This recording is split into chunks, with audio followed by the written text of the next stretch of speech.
Now welcome to another edition of News from Naboo with Thor's Lightning Takes. And let's get right to the news. Alright, we got a new fun little Ahsoka thing. Hooray! Behind the scenes clip with Hayden Christensen and Rosario Dawson kind of talking about their reunion on Ahsoka. Because obviously they were both on Ahsoka episode 5 and it was really exciting. And kind of at 4. A little bit in 4, but that barely counts. That was the Anakin you didn't know was still Anakin because it looked so fake, and then you moved into this episode and it looks so much better. He looked so, like I said, he had like the bad Instagram filter on at the end of episode 4. It's like, so it's my big return. I gotta make sure I look good for the people. So I'm gonna glamour girl Instead, myself. nobody thought he was even real because it looked so bad. I didn't know if he was real. It was so just kind of... We're like, no, he's dark. Look at him. Doesn't look quite right, does he? He looked like a Twilight vampire with the sparkle going on or something. I don't know. It was weird. He'd probably be honored that you thought of that. I don't think he would be. Probably not. But they did an interview with Entertainment Online. They kind of talked about getting to work together on the set. Rosario had a little to say about seeing her old master again and how it affected Ahsoka. I mean, Ahsoka was shocked, and you could see in her face, she turned from being stoic Ahsoka, warrior Ahsoka, to I'm Padawan Ahsoka all over again. You have another lesson to learn, young one. You do. It was really amazing watching her guard come down and seeing the Ahsoka that has emerged from that. Hayden was also, of course, really excited to get to reprise his role of Anakin. I mean, he returned for Kenobi, and while that was a great opportunity for him, because he and Ewan are really close and all, It just didn't jive super well, because, for one, the de-aging that they used or whatever, something didn't look... de-aging? I don't know. It didn't looked like look 40-year-old good. Hayden. It looked really not great. No, something was not right about that at all. And it just wasn't the same. For some reason, having him doing those sequences with Ahsoka, both the young Ahsoka and the adult Ahsoka, he was so excited doing it. He had the enthusiasm for his character, the eagerness to come back. He said, when I got the phone call to talk about being part of the Ahsoka project, I was thrilled. It kind of blows your mind every time. I was just very grateful. Do you think the Anakin and Ahsoka stuff works better in this than the Anakin Obi-Wan because we have no basis for it, no expectations of how live action Ahsoka and Anakin are going to work? I mean, we've got a lot of Clone Wars and animated stuff, but this is the first time we see these two in live action, so do we just not expect Could it be that certain things? Something felt off about the Anakin Obi-Wan thing, the flashback. It just didn't... They didn't have that jiving chemistry. It didn't feel like that they used to have. It was maybe they put too much pressure on themselves for it, too much expectation. Something was off about it. He just slid into the Anakin role this time, and it just felt too stocky and stiff. It's like he just played Anakin this time, where last time there was this, I don't know, but something was off about it.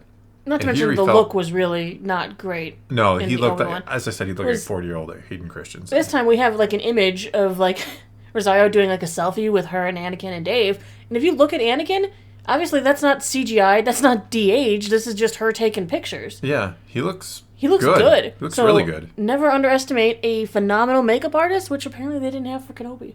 Something. Through the gauntlet. Something, because he looks really good. I mean, it's a smaller picture. Really it's not like it's, the highest def here. But think about it. It must be hard to do CGI with as much motion as he had in that. Sure. All of the, fighting. He looks good for his age. I'm not, He does. He still has I'm not trying to face. criticize him at all. He looks good for being in his 40s. But I'm just saying, he looks like he's in his 40s still. Mm-hmm. I know Rosario was so excited to get to work with him again. That might have helped as well with their on-screen chemistry. Because they went to, acting school together when they were, 16. They were in something called Shattered Glass together. Hey, you don't know Shattered Glass? Everybody knows that. Yeah, in a 2003 indie movie. Yeah, everybody. First time I ever saw Hayden Christensen was in the show Higher Ground. Yes, that is literally the name of the show, not a joke.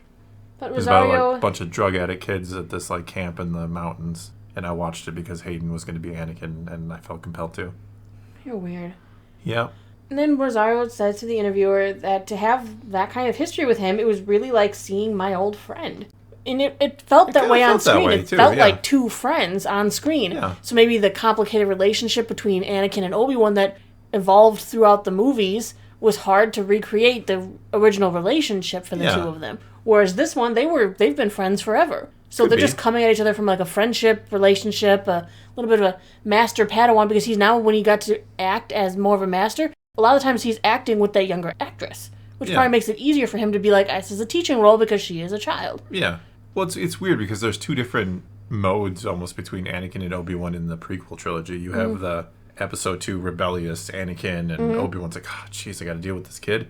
And then in Episode 3, it's like, oh, we're friends now. We're good buddies. You're my brother. You're my brother. I love you. Don't burn to death on the beach, even though. And then they ended I on kinda such did a that to you. hard note. Yeah, so it's so weird. And that's what I love about Clone Wars is you don't really see the transition. You actually get that better in the Tartakovsky Clone Wars. I think the transition between master and apprentice and kind of brothers. But still, you see the brother aspect more in Clone Wars, which was nice. But I feel like the relationship between these two as humans, I guess you can say, as outside of the acting world even, really enhanced the performance that we got out of these two. Seeing them together, I feel like it was a really, I don't know, the performance had a lot of chemistry. It did. I thought it worked well. Even though you've never seen these two in live action before. But my next question for you, is Ahsoka like a real Jedi this time? I mean, Anakin did say he was going to finish her training. We know that she was going on and on about, I left the Jedi Order, I left Anakin, I'm not a I'm not a Jedi anymore. She's held to the Jedi ideals, it seems like. I know she doesn't call herself a Jedi. I know she has that famous line against Vader in Rebels. But now her training is complete? I think she was complete. I think Mace was basically back in the day when she left or wanted to leave, and they had the whole they were trying to arrest her because she thought she did the bombing. I think when he welcomed her back, he was like, "You're coming back. We're gonna bump you up A grade. You're gonna be full Jedi now." But she turned it down. She turned it down, yeah. And she walks the world saying, I'm no Jedi. Yeah, because he said, this we now understand this was your great test or something, as if these were your but trials. I think maybe she wasn't a Jedi until she got this last lesson from Anakin. That's what I'm saying. She left and she turned down the role of official Jedi, and now it's like, here's Anakin, who was a member of the Council. He may not have been a master, but he was on the Council. Master of evil, You're on this Council, but we do not grant you the a master. But anyway. I think this was Anakin kind of knighting her without it actually happening. I don't think they wanted to go there because I don't think they wanted to make it so. I think part of the reason that even after the walking away from the temple, even after kind of trying to rediscover who she was without being with the Jedi anymore, after that I think she stayed away from them because she knew what Anakin became. She knew from Darth Maul what was happening. Yeah, Maul clued her into some interesting dark stuff there. Things that were happening. Yeah. So she had some sort of knowledge. She knew, and she ran into Anakin again. She's been running. She ran away from Anakin. She always running away from this last lesson that he had to teach her because she was afraid of herself. Because it sounds like, with the fact that I walked away from Anakin, I walked away from Sabine. Because, as we saw in this episode, she was afraid that she had that dark side capability in her because she was taught by Lord Vader, in a sense. Well, in a sense, yeah. No, I think she's a Jedi now. I think she's going to embrace being a Jedi again. I hope so. I really do want her to be full on, I am Ahsoka Tano, I'm one of the last Jedi. She was like a Jedi, though. I mean, it's not like anything she does. She behaved like one, yes, but she refused to take the name or the title. Yeah. Title, because I felt that title, it means something. It does, and if she kept saying, no, that's not what I am, she can keep saying, I don't have to do these things because I'm not. And it's very curious what happens to these characters, what happens to Ahsoka and Ezra and Jason. It's like, because we know where they are supposed to go. We know how things are supposed to go with the sequels. So what happens to them? Maybe they just all party and stay in the new galaxy forever. That's a possibility, right? And then that makes the sequels kind of irrelevant in some scope because we can say, well, we're following characters who aren't in this galaxy, so we don't care what happened in the sequels because our new core team all lives in a new galaxy, and that's where we're hanging out. There. Maybe they never come back. Maybe like the episode or the series ends with Sabine and Ezra sending a message back to Hera, like, we decided to stay. This galaxy needs Jedi. This galaxy needs the Jedi. Yeah, so when Ahsoka was talking to Rey in the Rise of Skywalker, she was just like sending it from another galaxy, not from the dead. I think they need some help over there. Yeah, I can still sense it because I'm Ahsoka and Dave favors me, so I can sense these things. Because now I have all the powers. I am all the Jedi. She is all the Jedi. From this galaxy. I don't know. We'll see. It's a curious question. I don't think it's impossible that they stay, other than the fact that we know like Thrawn has to come back, right? But there's nothing saying that she can't come back and then leave again once the galaxy seems safe. I guess. Once the galaxy doesn't need her. Well, she knows how to get there now. You just find the nearest Pergol and you go and you wave your hand around in front of it and boom, get in its mouth and you Jonah on the whale your way out to a new galaxy. Yeah, that's what they did. I don't know. A lot of questions. 3 episodes to get some of these answers, hopefully. Ride that fishy mammal right out into the stars. Fishy mammal, I know. It is a mammal, yes. We know whales are mammals, and so are dolphins and many other creatures that live in the sea. Every time we refer to it as a fish, we have to get the comments like, actually. Actually, it's a fish. It's not a. It's a mammal. Yes. Actually, it's a fish. It's decided. Actually a fish. Yes, we know whales are mammals. So thank you for all the people who like to point it out every time we call them fish. We call them fish because it's just ironic in a way. Well, yeah. I mean, it's what you just generally. I think the first time I referred to it as a fish was the Qui-Gon line. There's always a bigger fish, which is just it's a there's always a bigger mammal.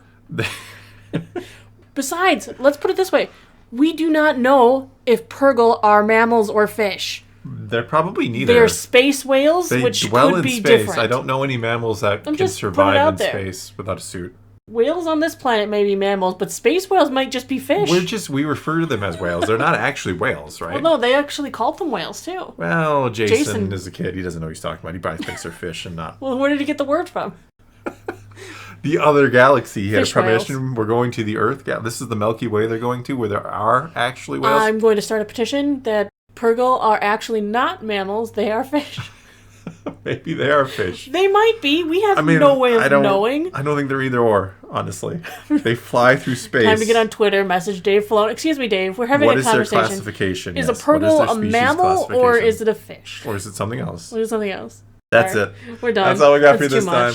Now it's your turn. Take to the comments below. Tell us what you think of any and all of today's news. Tell us if you think we're going to stay in that other galaxy. If anybody's staying behind and forming a new life out there. Ezra and Sabine getting a nice little chunk of land. Having some little Mandalorian Jedis. It's all we need. A Mandalorian Jedi army. Yes. And then they can come back and be the true threat. Anyway, leave your comments below. Let's talk some Star Wars. And until next time, thanks for watching.